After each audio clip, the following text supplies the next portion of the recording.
Sobre la prueba documental y los comentarios que vamos a presentar eh, están dirigidos especialmente a resaltar las importantes novedades que el Código General del Proceso trae a este respecto, es decir, sobre la prueba documental.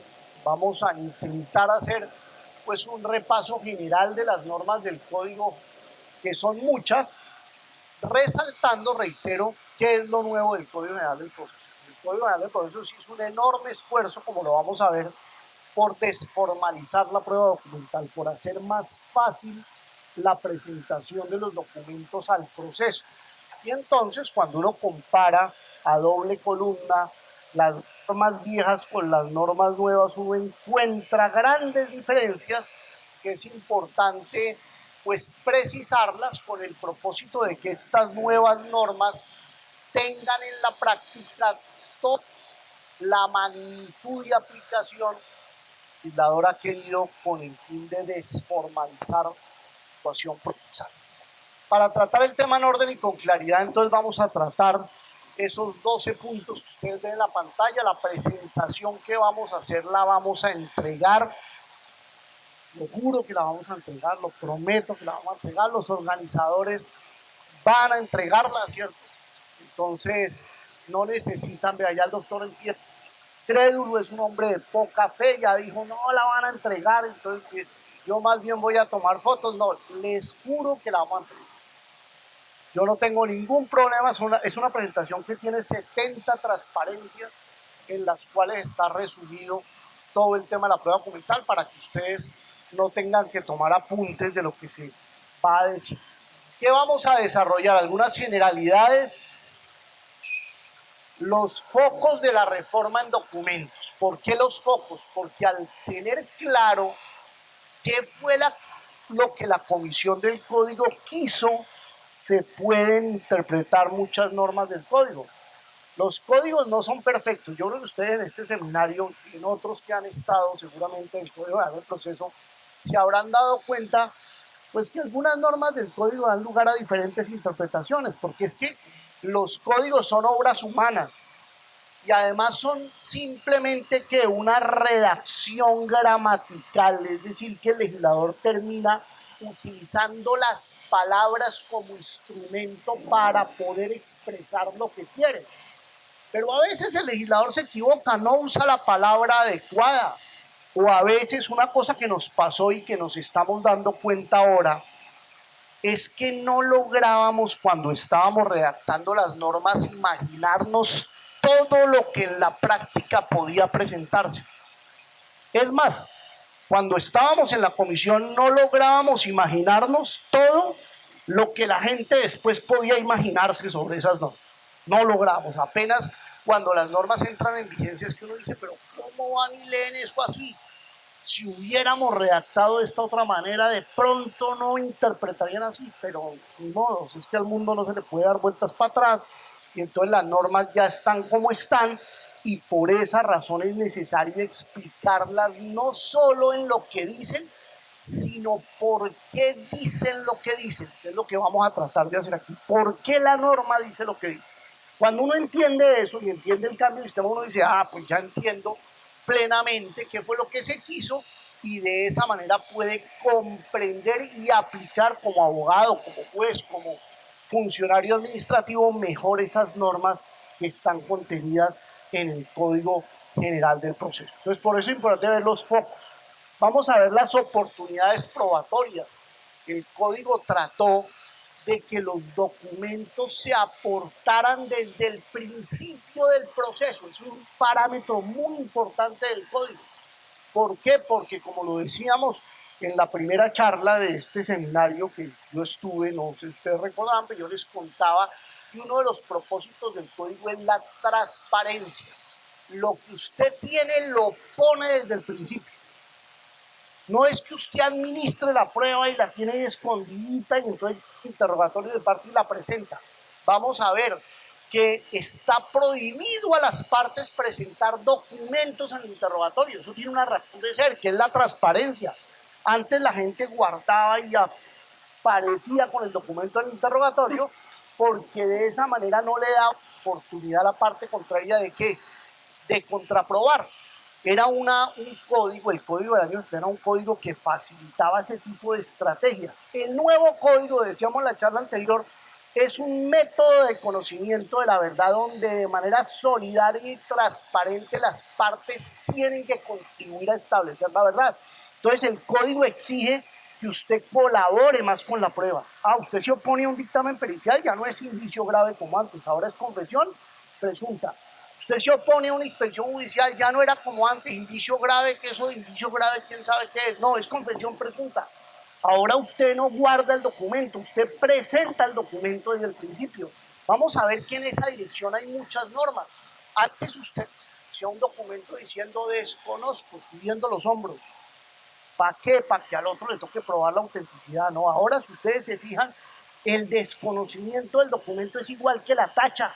Usted tiene que justificar por qué desconoce, porque todo eso es un diálogo, una exposición de razones frente al otro, para que el otro que las conozca, publicidad, y pueda de manera eficiente encaminar su actuación a disipar esas dudas que usted tiene. ¿No es así? Entonces es un código distinto, hay que tener en cuenta eso para, reitero, poder darle el significado que las normas de este código tienen. Todas las oportunidades las vamos a ver por eso. Vamos a estudiar en detalle la presunción de autenticidad. Esa es la norma, yo diría, estelar, como dice mi maestro Jairo Parra, en tema de documentos. ¿Qué significa que los documentos se presuman auténticos? ¿Qué es lo que nos quita eso de la presunción de autenticidad? ¿Qué formalidades, qué requisitos nos quita? ¿Qué significa la presunción de autenticidad respecto a las copias? ¿Será que la copia de un documento tiene el mismo valor probatorio, por ejemplo, para iniciar un proceso ejecutivo o no? Vamos a ver, depende. Vamos a ver que tiene un gran efecto esto de la presunción de autenticidad para quitar formalismos, pero es una presunción de autenticidad que no puede desconocer la posibilidad de que el otro, frente al cual yo presento el documento, que lo impugne por tacha o por desconocimiento. Entonces vamos a ver eso, la presunción de autenticidad y la tacha y el desconocimiento, que son las formas de atacar la presunción de autenticidad. Vamos a ver la aportación de documentos, si yo puedo aportar originales o copias. Los mensajes de datos, es muy importante revisarlo. El valor probatorio de los documentos públicos, el valor probatorio de los documentos privados. Algunas reglas especiales que hay regadas por el código que uno a veces no las repasa y son muy importantes. ¿Qué pasa con los documentos con raspados, con enmendaduras, la fecha cierta de los documentos, las notas puestas al margen o al dorso de un documento? ¿Qué pasa? Los contradocumentos o contraescrituras, especialmente para la prueba de simulación, ¿qué valor tienen? Hay una cantidad de normas regadas en los códigos que vienen desde la tarifa legal, cuando el legislador se preocupaba por ayudarle mucho al juez estableciendo reglas que se han ido quedando ahí en los códigos y que es importante tenerlas en cuenta, pero interpretarlas de acuerdo con el nuevo sistema que el código trae. Entonces las vamos a repasar. Un punto muy importante en materia de prueba documental, la entrega de títulos valores por una obligación anterior. Cuando yo entrego un cheque, acepto una letra de cambio u otorgo un pagaré por un contrato, por ejemplo de compraventa de arrendamiento, y el título de contenido crediticio no es pagado, el cheque rebota, la letra de cambio no es pagada en su momento, ¿qué puedo hacer yo? ¿Puedo cobrar el negocio originario? ¿Tengo que cobrar el título valor necesariamente? ¿Qué pasa si el título valor prescribió caduca? ¿Prescribió caduca también el contrato originario? Eso es un tema que no está en el Código de Mando Civil, que está en el Código de Comercio, los artículos 643 y 882 del Código de Comercio, y que ha dado lugar a unas muy interesantes interpretaciones de la Sala Civil de la Corte Suprema de Justicia que es bueno conocerlas para no correr riesgos en temas, porque la gente olímpica a veces le da el proceso con el contrato, creyendo que si prescribe el cheque ahí no hay problema de iniciar el proceso con el contrato, y pues que le hago así el cheque haya rebotado. Ya lo vamos a explicar cómo hay que proceder ese avance. La exhibición de documentos y finalmente, en último lugar, vamos a ver la prueba por informes, que si bien es una prueba autónoma, se relaciona de alguna manera con la prueba documental. Entonces podemos empezar recordando que el Código General del Código de Proceso Civil traía 7 medios de prueba, aquí traía la declaración de parte, no es así, pero realmente era la confesión, hemos dicho. Supongo que aquí ya tuvieron una conferencia sobre declaración de parte ustedes, ¿o no? Uno de los grandes problemas que sigue habiendo, la semana pasada tuvimos un debate en la Cámara de Comercio de Bogotá con los árbitros de la Cámara de Comercio y sigue la gente poniendo problema a quién puede pedir el interrogatorio y quién puede preguntar el interrogatorio. Porque hay algunos que siguen en el pasado diciendo, no, pues solo la contraparte. Pero es que el código viejo que decía interrogatorio de contraparte. No, el viejo decía interrogatorio de contraparte, decía. Uno puede pedir el interrogatorio de la contraparte, decía el viejo código en el 203, ¿no? ¿Qué estaba diciendo el código? Pues que usted solo podía pedir el de la contraparte. ¿Y quién podía preguntar? La contraparte, nadie más. Porque el interrogatorio era ¿para qué? Para provocar la confesión. ¿Quién pregunta para provocar la confesión? La contraparte. La propia parte o el propio abogado pregunta para provocar la confesión. Si usted es abogado aquí del señor, ¿usted le va a preguntar para que él confiese? No, porque si no, no es su abogado, sino su enemigo, ¿no es así? Entonces el código le decía, miren lo que el código hacía, el viejo código. Señor abogado, le preguntaba, ¿usted va a preguntar para lo que estamos aquí? ¿Que es para que él confiese? ¿Sí o no? No, entonces pregúnteme, decía el viejo código, no es así, es que así de fácil es el tema. El nuevo código dice interrogatorio de parte, ya no está de parte, dice interrogatorio de parte. Por lo tanto, ¿quién lo puede pedir? Cualquier parte. ¿Quién puede preguntar? Cualquiera. Eso es así de fácil. La gente sí se da con eso. Y en el seminario se les cuento 8 días, eso qué discusión. Que el código no dice que pueda preguntar la misma parte del abogado del mismo decía, pero ¿cómo que no lo dice? Si antes decía de contraparte y ahora dice de parte, ahí dice todo. Es que el código no es una cartilla alegría de leer, ¿no? Yo me acuerdo, yo aprendí a leer una cartilla llamada Alegría de Leer. Y esa cartilla decía, mi mamá me mima, ¿cierto? Entonces le decía a uno toda la cartilla para uno poder aprender sílaba por sílaba. El código no es para niños, el código es para abogados.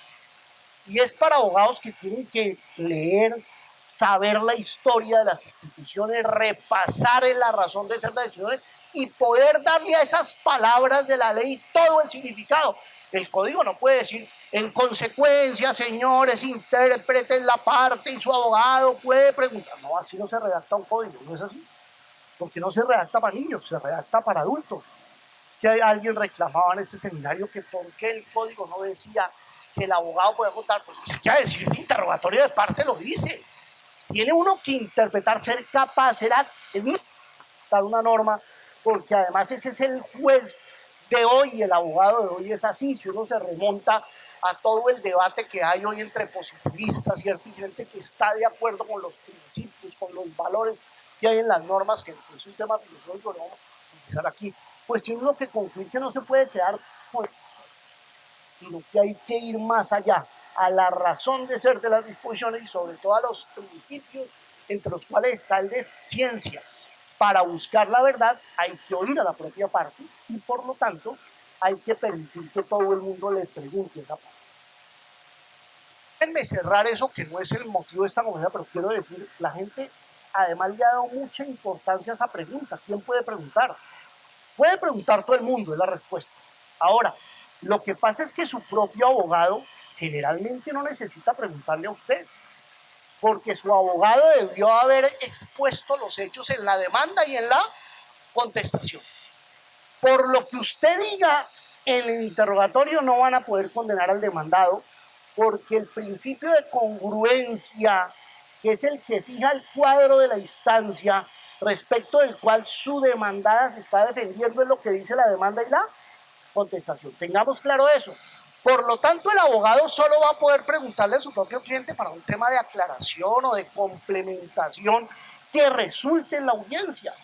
Se preguntaba en este seminario hace 8 días, pero el abogado puede ofrecer o pedir el interrogatorio de su propio cliente. Pues en el viejo código no, claro que no.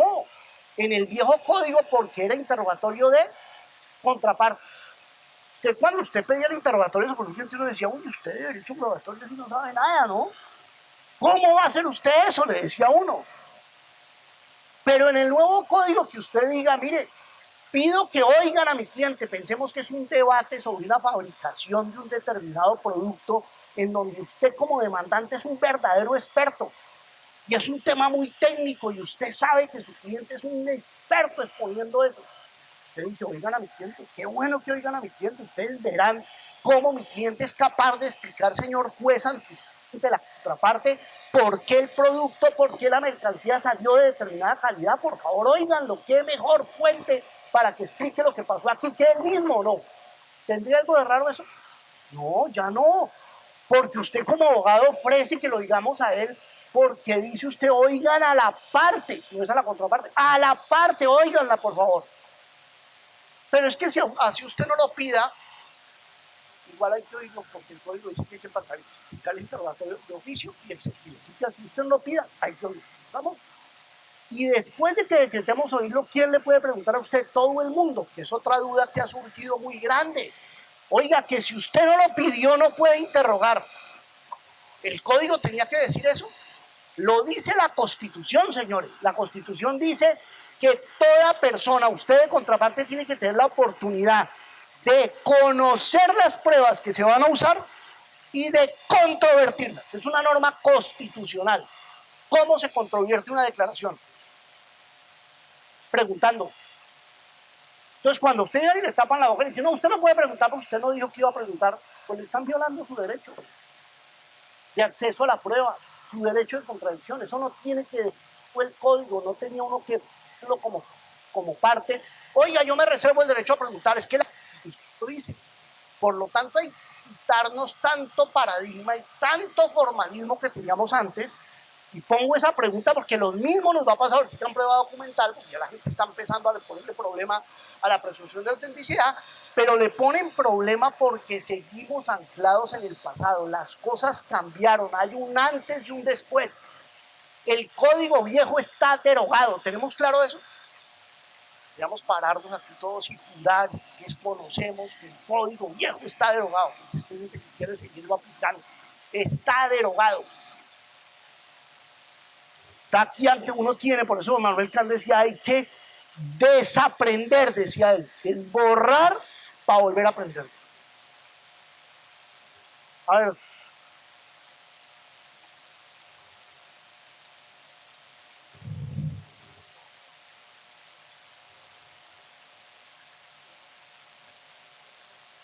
A ver.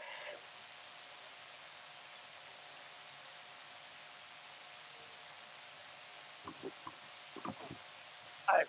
Hay que, al código, señor, como a los niños chiquitos, hay que tenerles paciencia, señor. A esto hay que tenerle paciencia. Porque es una criatura del código que acaba de nacer, decíamos, y que está aprendiendo apenas a caminar. Eso va como los niños así caminando, ¿cierto? Entonces, para que empiece a correr, falta. Fíjense que por eso es que cuando se dicta un código nuevo que cambia un sistema procesal por otro, hay un periodo de vacancia. Eso no lo inventamos nosotros, es en el mundo entero. Generalmente es un de vacancia, quiere decir que no entra en vigencia el código, sino después. Transiciones casi se le aplica a los códigos viejos o no. De vacancia, vacancia es como entregarle el código a la sociedad, decirle, mira, nació esa criatura. Y después esa palabra está buena, rumiar, lo que la gente lo estudie.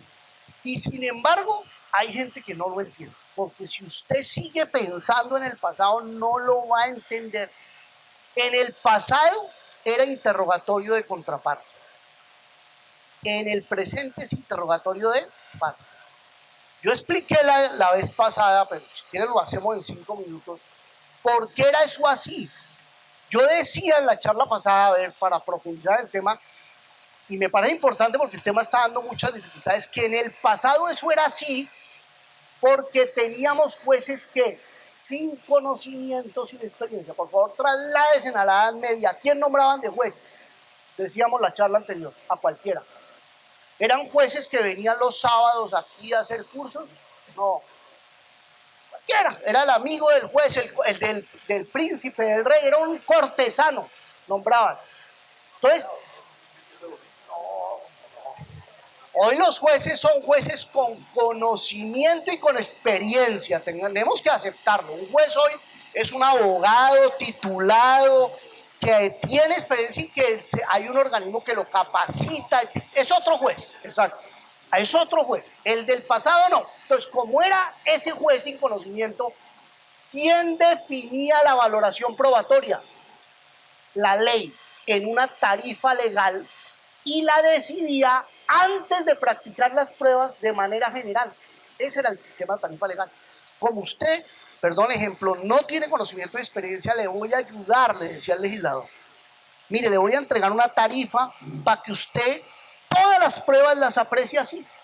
Entonces le decía, se preguntaba al legislador, oiga, ¿es fácil creerle a la propia parte o es difícil? Difícil, ¿cierto? Difícil. Es muy difícil. ¿Por qué? Porque usted tiene mucho interés en el proceso. Y la experiencia, la regla de la experiencia, que todos la conocemos, nos enseña que cuando usted tiene interés, como le pasa a un testigo también, pues usted está colocado en una circunstancia en donde puede afectarse su credibilidad o su imparcialidad, porque usted defiende sus intereses.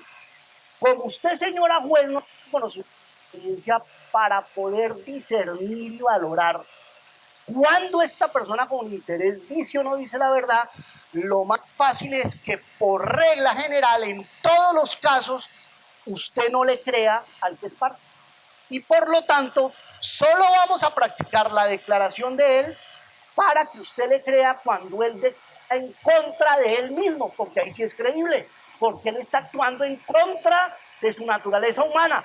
Por lo tanto, para facilitarle el trabajo a usted, señora juez, que no sabe y no tiene experiencia, establecemos una regla. El dicho de la propia parte no tiene valor, solo tiene valor cuando es confesión. ¿Estamos? Y entonces vamos a practicar el testimonio de él, es para obtener la confesión. Entonces, ¿quién le va a preguntar? Solo la contraparte. Eso era la Edad Media, esa es la tarifa legal. Viene un nuevo sistema procesal y se dice, oiga, pero ¿cómo desechamos la mejor fuente de prueba? Si es que la mejor fuente de prueba es usted, no es que usted lo vivió, usted fabricó esa mercancía, usted celebró ese contrato, usted tuvo la relación con la contraparte. Entonces, y ahora, señora, ¿qué tiene? Conocimiento y experiencia. Entonces le decimos, señora juez, la regla de la experiencia, de acuerdo con la cual él puede no ser creíble, antes la metíamos en la ley, ahora tome, recíbamela por favor, es suya, esa regla de la experiencia, se la entrego a usted para que usted primero oiga a la parte, lo oiga a él y no le cree. Puede ser que usted lo oiga y diga, no le puedo creer, porque usted tiene interés y es parte y aprecia la prueba en conjunto, no le creo, pero que lo diga ella en el caso concreto. O puede ser que ella lo oiga y diga, oiga, a pesar de ser parte, a pesar de su interés, vista su declaración en conjunto, ¿qué hago? Le creo. Pero entonces, como ahora eso lo define usted después, pues hay que oírlo a él completo, para lo que le sea favorable o lo que le sea desfavorable. Y entonces ahora no solo le puede preguntar la contraparte, sino todos los litisconsortes necesarios, los facultativos, su propio abogado, todo el juez exhaustivamente, todo el mundo pregunte, a ver, haga su declaración. Ahora por eso los americanos llaman esto testimonio de parte. Es un testimonio de la propia parte. Ahora usted lo oirá como digo yo, con un ojo cerrado. Usted lo oye así y dice, esta es la parte. Puede estar inclinado a mentir, pero después de oírlo, Usted se sienta y dice, muestre a ver, ¿es creíble o no es creíble? Sí, es creíble. Perfecto. Ahora, eso que es creíble puede ser simple declaración de parte o confesión si le perjudica. ¿Estamos de acuerdo? Y puede no ser creíble en cuyo caso usted dice no le creo porque estaba colocado en circunstancias que afectan su imparcialidad o su credibilidad como un testigo sospechoso igualito. Y además, visto su declaración en conjunto, no es creíble. ¿Tiene eso alguna dificultad? No, miren que si uno conoce la historia, no.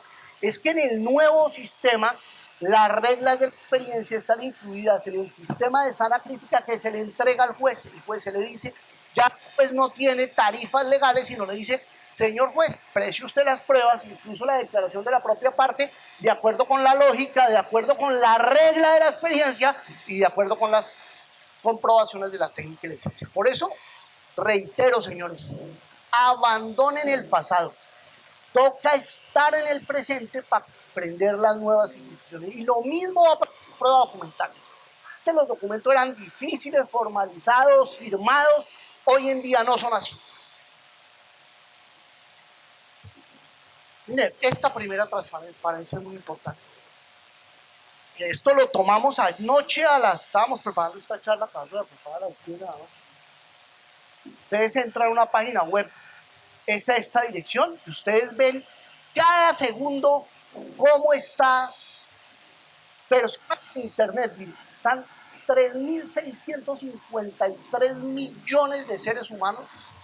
Ayer a las 10 de la noche tenían acceso a internet.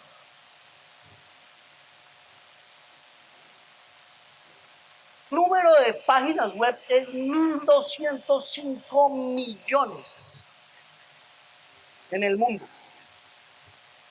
¿Cuántos mails se estaban enviados? 210.783 millones de mails.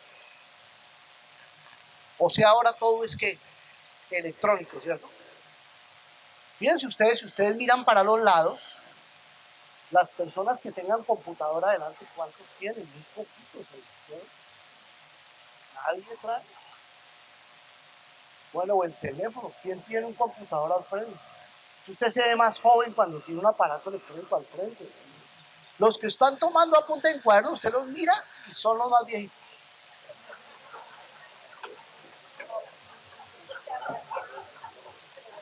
Se ve uno más viejito ahí con... ¿Qué tal? Míreme a mí, verá, mire, si yo estoy así con este aparato, tal, no me veo más joven, no me veo... Apenas yo cojo una ficha, si aquí el que viene a dictar una conferencia con un cuadernito así, uno ahí no se arruga, se ve todo, le sale, camina así, ¿sí o no? No se justifique, doctora. Mire, el mundo de hoy es este que ustedes ven en la pantalla. El que lleva cuadernos todavía está en el pasado. ¿Ah? ¿Ah?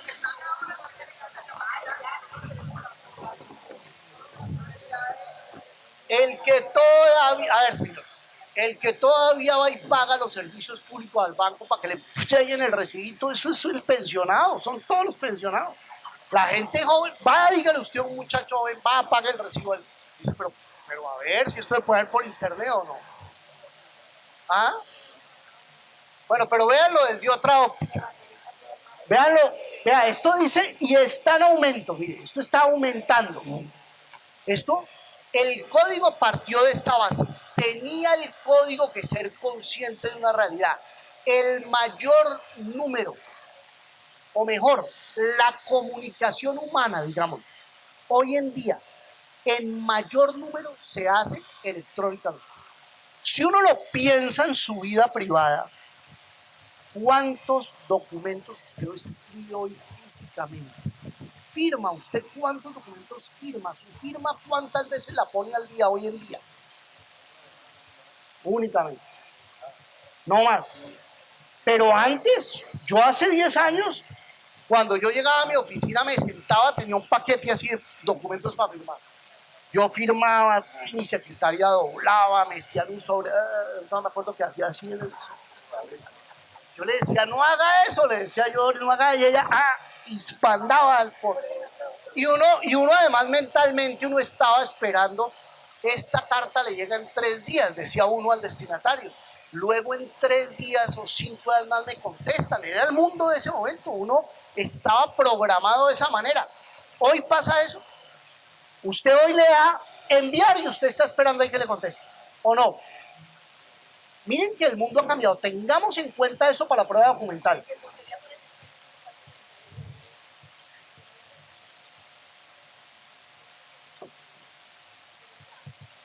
Antes la gente se preguntaba, ¿será que llega? ¿Será que se va por la nube? La gente miraba la nube y dice, ¿qué es la nube? ¿Ah? Eso es importante tenerlo en cuenta para la prueba documental. El código pensó en esto, señores. El código está redactado para el presente y para el futuro. ¿Estamos de acuerdo con eso? Porque no podíamos redactar un código para un mundo que no existe, que es el de los documentos físicos. Ese mundo ya no existe. Uno prácticamente ya no firma nada, aceptémoslo. Uno prácticamente ya no hace documentos en papel. Por eso unos hablan de la época de los millennials, ¿cierto? Los millennials somos los nacidos entre 1979 y 1999.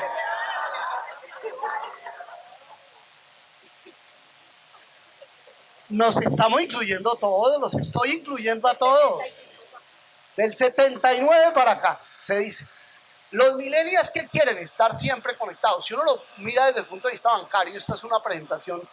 Esto es gente que quiere todo modelo digital, quiere empresas, todo que le hagan todo digitalmente, quieren proactividad y quieren, todos los jugadores prefieren el jugador que está en el medio electrónico, ¿no? Ya no quieren oficinas, nadie, un joven no le gusta ir a las oficinas a nada, todo lo quiero hacer por web, no quiere documentos físicos y quiere un mayor contacto virtual. Cada vez se usa el celular más para todos, tenemos que estar de acuerdo. La prueba documental está cambiando de esto, de este cuadernito viejito que usted tiene, ¿cierto? Al celular. Uno manda un WhatsApp, todo. No, ya vamos a llegar allá. No existe los periódicos como los leemos todavía, los que todavía les gusta leer el periódico por la mañana tomando su tinto, haciendo así, como que esos, bueno, de aquí a 20 años, los que se porten así han muerto mental y físicamente. Y estará la gente leyendo en el computador las noticias, como se hace hoy en día, enviando ofertas, aceptaciones, enviando, usted no escribe ya cartas de amor, lo decíamos la vez pasada. Las cartas de amor que uno escribía en papel de esquela, con por. Mi mujer me quemó una caja, yo siempre cuento que mi mujer, yo tenía una caja divina, llena de cositas de esquela y me la quemaron cuando me casé. Es una injusticia y un atropello contra mis derechos. Pero todo esos recuerdos físicos no existen porque la gente ya usa eso, tenemos que estar de acuerdo. Mire, si uno mira el tema de la banca móvil, que lo uso porque está medido, no está medido para todo, el crecimiento en los últimos 5 años es exponencial. Y si uno mira a los clientes bancarios en Estados Unidos, en Colombia no hay estas cifras tan precisas, está bajando en los que van a la oficina y subiendo los que prefieren hacer todo por internet. Y si uno lo mira en todos los sectores de la economía, pasa exactamente lo mismo. Miren cómo va subiendo eso. Entonces uno tiene la decisión de quedarse por aquí en el siglo pasado o empezar a ajustarse a lo que está pasando en el mundo de esta vez. Los papeles físicos están desapareciendo. Lo que usted dice, la banca predice que el dinero físico desaparecerá en 10 años. Los billetes desaparecen. En Europa hay países de Europa donde ya prácticamente no se usan los billetes. Todo lo paga con una tarjeta o con el celular. Incluso las tarjetas van a desaparecer. En Colombia ya empezaron a desaparecer las tarjetas. Usted con su celular lleva su tarjeta ahí metida. Y usted la bloquea, la abre cuando vaya a comprar, la acerca a un datáfono y compró y dispuso de bienes y servicios con el solo celular. ¿Estamos de acuerdo en eso? Todos los bancos ya están. Además, por un tema de responsabilidad social, que es un tema de medio ambiente, que es muy importante para la gente joven. Nosotros, los ancianos, no somos tan conscientes a veces de esto, pero el papel consume mucha naturaleza y entonces la gente dice que hay que acabar con los documentos físicos hasta por esa razón. No solo porque hoy hay más facilidad tecnológica, revolución tecnológica, sino por temas ecológicos. Por eso los focos de la reforma del código en materia de documentos fueron primero el acceso y la desformalización, los propósitos de la innovación y modernización. No podíamos redactar un código como estaba el anterior para documentos que están desapareciendo. Teníamos que redactar un código para los documentos que se están usando, que son los documentos electrónicos. Y además, porque no era explicable lo que pasaba en el viejo código, que era que la ley sustancial, ley 527, le permite a uno usar documentos electrónicos para todo, pero al llegar a un proceso todo era más difícil. Porque eso, los abogados entendemos esas diferencias, pero un comerciante, cuando el abogado le dice, no, pero usted tiene un documento firmado manuscritamente, no, pues yo no tengo porque yo mandaba una oferta y una aceptación por mail.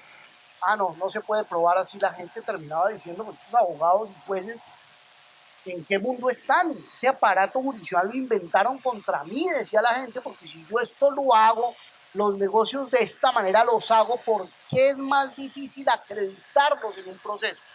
Entonces el código trató de cambiar y actualizar esa realidad, facilitando la entrada al proceso, que todo se puede hacer por medios electrónicos, y la actuación, e innovando y modernizando la prueba documental. Pero además con dos principios fundamentales, que es buena fe. Hablemos primero de la buena fe. Es que la gente actúa de buena fe. Cuando la gente actúa de buena fe, mándeme la mercancía. Ok, contesta uno, ¿o no? Punto. Y el Código Civil y el Código de Comercio. Y la gente, sin embargo, piensa que exigir sellos de notarios le da mayor seguridad a los documentos. ¿Eso es verdad? No es verdad. El código se redactó. Recuerden que yo lo decía en la charla pasada. Cuenta, pensando en lo que generalmente sucede. Y lo que generalmente sucede es que la gente manda documentos desformalizados y esos mismos documentos son los que presentan en los procesos. La gente no falsifica documentos, salvo pues algún delincuente excepcionalmente le ocurre falsificar un documento, pero para él no está hecho el Código General del Proceso, para él está hecho el Código Penal. El Código General del Proceso no es para él, por eso el Código General del Proceso no anda pensando en formalismos, en policías, en seguridades, no, es que la gente presenta lo que le mandaron o lo que mandó. Eso es lo que pasa. Y entonces, si a alguien se le ocurre alegar en un proceso contra usted que envió algo que usted nunca le mandó, pues es que es un delincuente, y a eso toca en la fiscalía, pero no el juez del civil. Para eso no es el juez civil. ¿Estamos de acuerdo? Por esa razón, un principio fundamental fue el de la buena fe y el de la exclusión de excesos rituales manifiesto. Ese concepto, así como están esas palabras, no quedó en el código. Las palabras, pero la figura sí quedó en el artículo 11 del código, cuando dice que el juez se abstendrá de exigir y de cumplir formalidades innecesarias. Eso en el mundo del derecho comparado se llama el exceso ritual manifiesto. ¿Por qué se llama así? Porque se afirma que las ritualidades hoy solo se justifican cuando sirven para que se materialice un derecho sustancial o para respetar un derecho fundamental. Si no sirve para esa, es excesiva. Para esas dos cosas es excesiva la ritualidad y no debe exigirse. Eso se llama el exceso ritual manifiesto, por eso hay exclusión de excesos rituales manifiestos, y esa norma aplíquenla especialmente a la prueba documental. ¿Qué es un documento? Toda la doctrina utiliza una noción que es la noción de Carneluti, que es toda cosa representativa, toda cosa, esta cosa del pasado que el doctor tiene, que es un cuaderno, además con cauchito, ¿cierto? Es toda una reliquia. Cuando uno tiene cuaderno con cauchito, uno millennial uno no es, ¿cierto? ¿Ah? Bueno, ahí equilibra usted un poquito, ¿cierto? Es que estos cuadernos con cauchito generalmente lo tienen los agiotistas, ¿no? Pero más chiquito. Lo guardan aquí. ¿Cuánto me debe usted? Sacan ya no. Vamos a hablar de esos documentos tan. Ese es cuaderno con cauchito. Entonces, ¿qué es esto? Una cosa, mire. Es un papel, pero esto se vuelve un documento en la medida en que si uno lo abriera, ¿esto es un documento? Nada. No representa nada distinto de la cosa misma, pero cuando uno lo abre aquí, hay algo que representa el documento, y entonces por eso toda la doctrina dice que es toda cosa representativa. Si uno mira a Jairo Parra, David Echandía, Tulio Lehmann, cualquiera dice lo mismo. Entonces, siguiendo eso, el nuevo código en el artículo 243, comparado a doble columna con el viejo código, complementa la noción, porque dice que son documentos y empiezas a mencionar tipos de documentos, pero miren que aquí abajo dice, y en general todo objeto mueble que tenga carácter representativo. Pero cuando uno mira doble columna encuentra que están los mismos, lo subrayado en lo nuevo, está lo viejo y metimos mensajes de datos o videograbaciones también. El mensaje de datos es un documento. Lo vamos a tratar en el código como un documento, pero como es un documento especial, tuvimos que incluir una regulación singular para ese documento, que es la que vamos a ver más adelante. Pero está incluido también dentro del concepto de documento. El documento puede ser percibible por cualquiera de los órganos sentidos, puede ser mueble o inmueble, puede ser de cualquier material. Este material puede ser un documento en la medida en que aquí representara algo distinto de la cosa misma.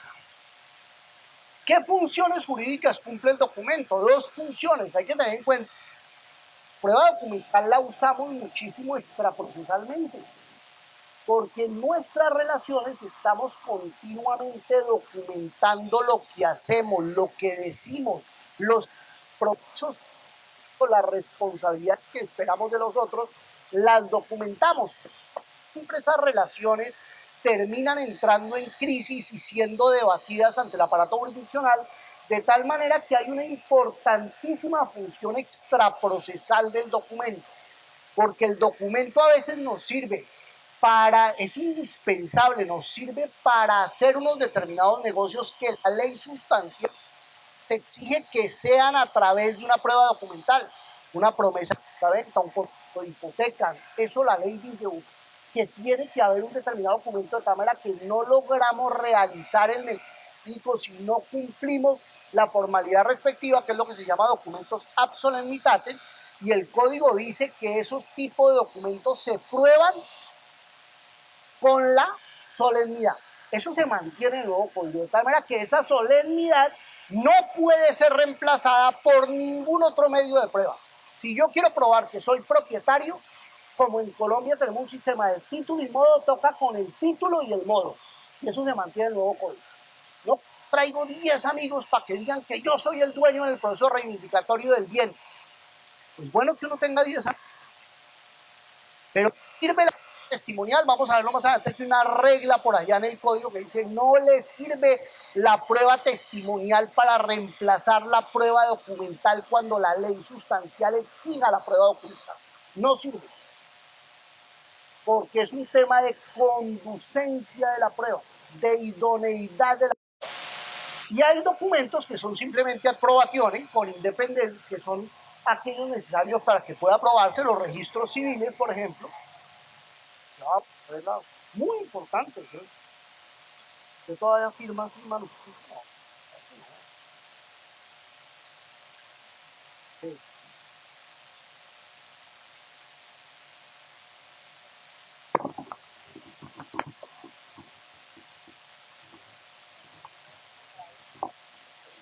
A ver, ahorita creo que hay un micrófono que podemos ir entre... No, me lo presta Ricardo, que lo podemos... Ahora, ya nos van a prestar para cuando alguien quiera intervenir, pues. Bueno, a ver, ¿qué sujetos? Gracias, vamos a dejarlo por aquí y yo lo entrego si quiere, para que usted no tenga... ¿ah? Bueno. A ver, hay sujetos en el documento. Es muy importante para lo que vamos a ver ahorita, de autenticidad, identificar que el autor de un documento para los fines civiles es a quien se atribuye el documento. Miren que cuando uno firmaba manuscritamente, oye, firmaba este documento, y firma era un elemento para poder decir por el documento era una manera de atribuir el documento, es como el ADN del documento. ¿Quién es el papá de ese documento? El que lo firmó. La firma es un signo de individualidad o de pertenencia, o en otras palabras, de atribución del documento. Lo mismo pasa con el manuscrito. El código hablaba el viejo y el nuevo también sigue de documentos manuscritos, porque como el manuscrito es algo tan singular de la persona que escribe, pues es una manera de atribuir el documento. En el pasado solo habían esas formas de atribución. El documento tenía que ser suscrito o manuscrito, y si no, tenía que ser plenamente aceptado. El viejo código en el 269 decía: los documentos no firmados ni manuscritos por la parte contraria solo tendrán valor probatorio cuando ella los acepte expresamente. ¿Esa norma está en el nuevo código? No, no está. Esa norma, si ustedes ven el 269 a doble columna, los códigos del distrito que tienen aquí encima, no está. Fíjense ustedes por qué no está. Porque era una norma del pasado. Usted lograba atribuir el documento con el manuscrito o con la firma. Si no había manuscrito o firma, no había manera de atribuirlo. Después, el del 2282 del 89 se dijo: uy, no, pero es que esto ha avanzado tanto también que se puede atribuir con la voz o con la imagen. Y por eso se le agregó al 252 numeral tercero en el inciso segundo del viejo código una normita que decía: la misma presunción se aplicará a las reproducciones mecánicas de la voz o de la imagen, porque también se entendía: si aquí está la imagen suya es porque esto es suyo, si aquí está la voz suya, esto es suyo. Pero hoy en día hay miles de formas de atribuir un documento. Usted manda un documento por mail, está la voz suya, la imagen suya, el manuscrito suyo, la firma manuscrita suya, no. Y sin embargo, vamos a pensar, por esto que hemos visto, que el documento de todas maneras es auténtico, porque el otro lo está diciendo, y el otro generalmente no le atribuye a usted lo que usted no mandó. Ahora, si usted no lo mandó, pues dígalo y pruébelo. Fíjense cómo el código da plena posibilidad de que la otra persona a la cual se le está atribuyendo algo lo diga y lo pruebe. Ya veremos si por desconocimiento, por tacha. Ya veremos ahorita. Pero miren que el sistema del nuevo código es un sistema de amplia presunción, incluso para documentos no firmados ni manuscritos por la parte contraria.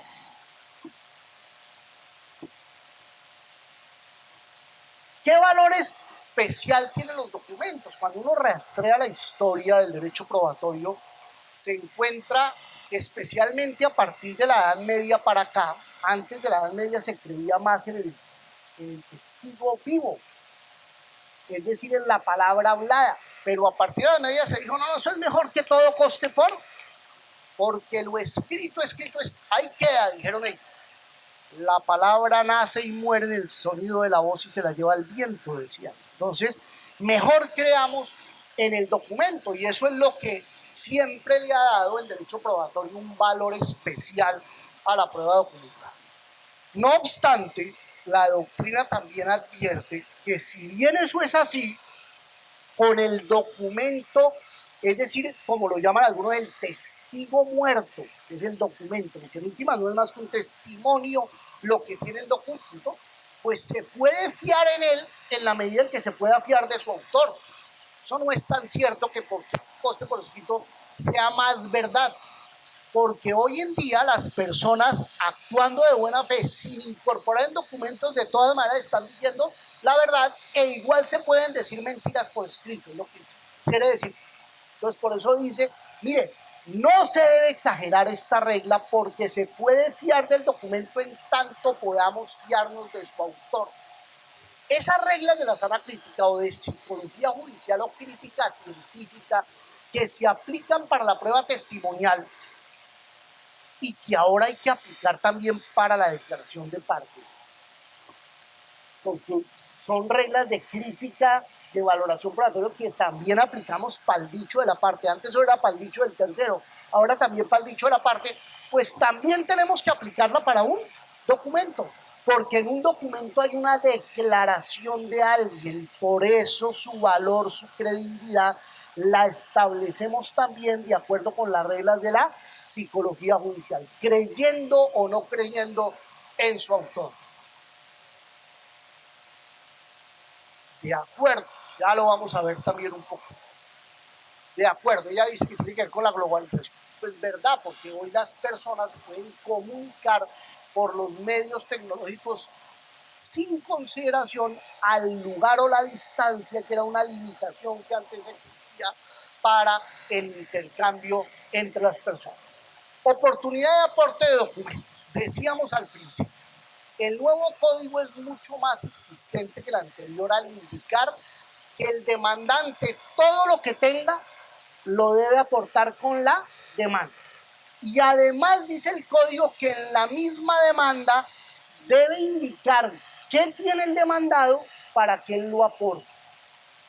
Miren, tratamos de evitar también exhibiciones de documentos, inspecciones judiciales, dictámenes judiciales sobre documentos. No, miren, si es importante un documento y usted cree que el otro lo tiene, dígalo, para que él lo presente en la contestación. Por eso, correlativamente, el demandado debe presentar, que estén en su poder, debe presentar los que el demandante dijo que tenía y que debía exhibir, y si no, dice el código, manifestar y justificar que no los tiene.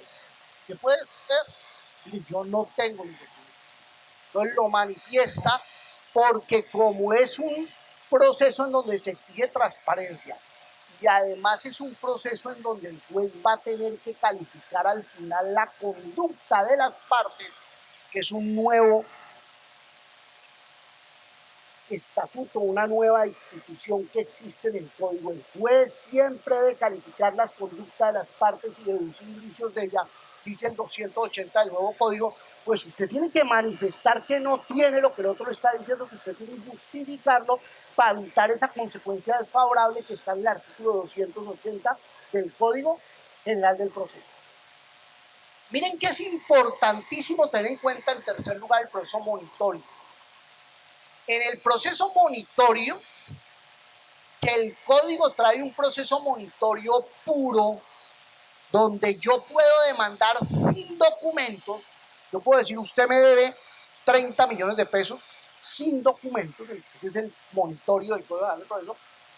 El código dice que si yo tengo algún documento, yo de demandante, por ejemplo, mi librito con el cauchito, yo tengo, porque yo mis cuentas, ¿cierto? Y yo, si tengo documentos, tengo que acompañarlos desde la demanda. ¿Está bien claro eso? Porque si no, después no los voy a poder aportar. Cuidado con eso. Así se ha ido interpretando el proceso monitorio. ¿Usted también? Pero yo haberlo escondido. Eso es vergonzoso tener uno cuaderno con cauchito.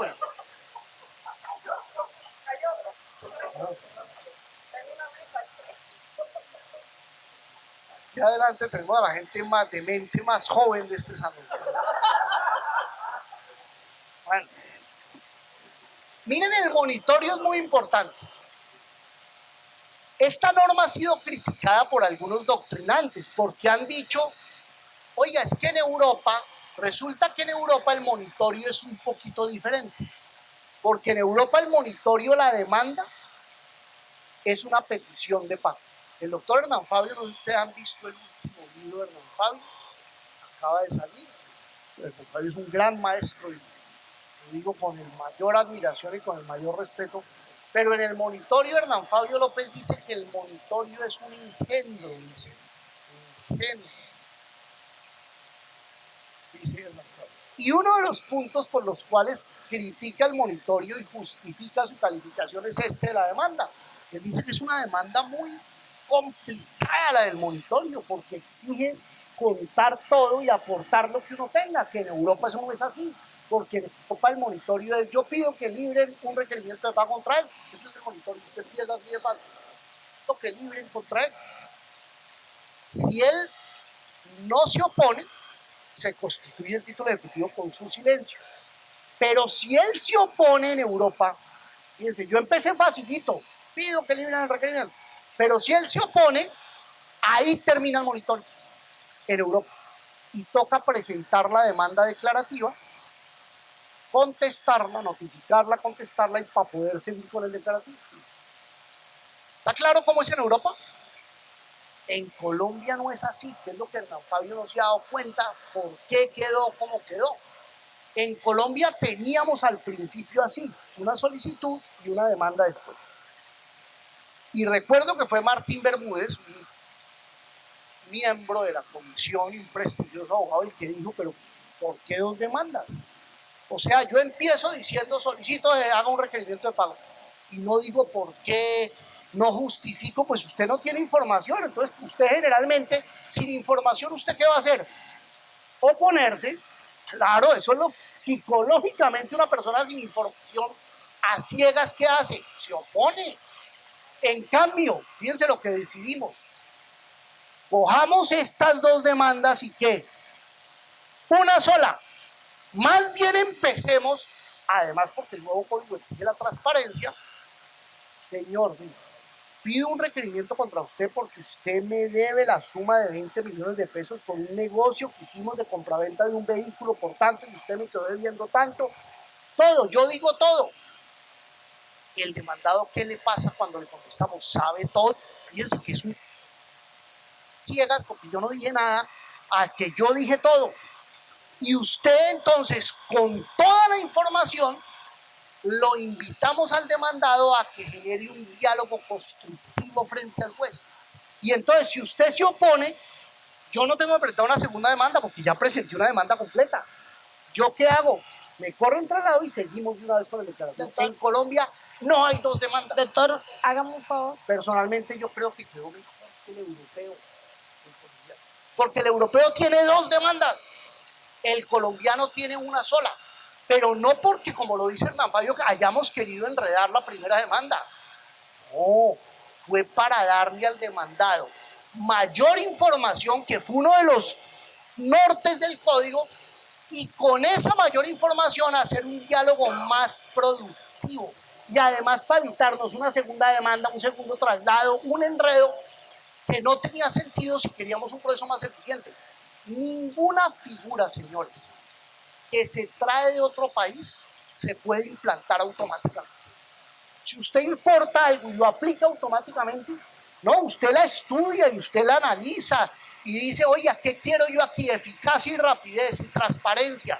Pues si quiero esas 3 cosas y tengo 2 demandas que atentan contra eso, pues uno, eso no lo vuelve un engendro al monitorio, lo vuelve un mejor monitorio, que es distinto. No lo corrige, porque es que la gente cuando toma una posición es como vanidad. Esto es como las señoras casadas, después de que dicen algo, uno las echa uno para atrás. Yo, mi mujer, cuando se le mete algo en la cabeza, que quiero comprar algo,